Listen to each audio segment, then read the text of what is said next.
Hey guys, I will show you how to fix this problem on Windows system. What you have to do, you need to just follow my screen and we will fix this issue together.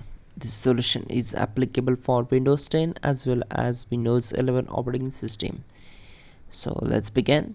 In the first step, right click on the start icon and click on device manager. You can also just go to the search bar and type your device manager, and from the search results click here to open it.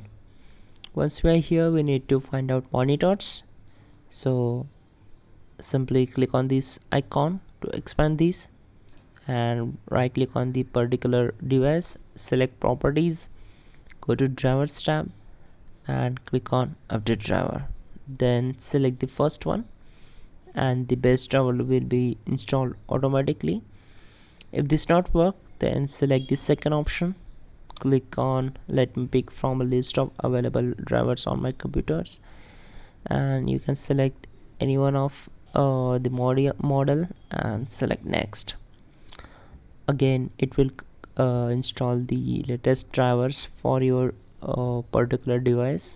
Once done, expand the display adapters and do the same process for this one also. Right click on the particular adapter, select properties, go to drivers tab, click on update driver and select search automatically for drivers.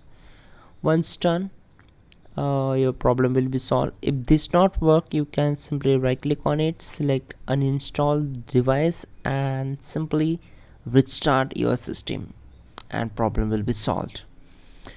That's it guys. You can also check out our description link to fix this issue quickly and effectively. That will be a better way to fix this issue. And yeah, don't forget to like the video. Please do subscribe the channel.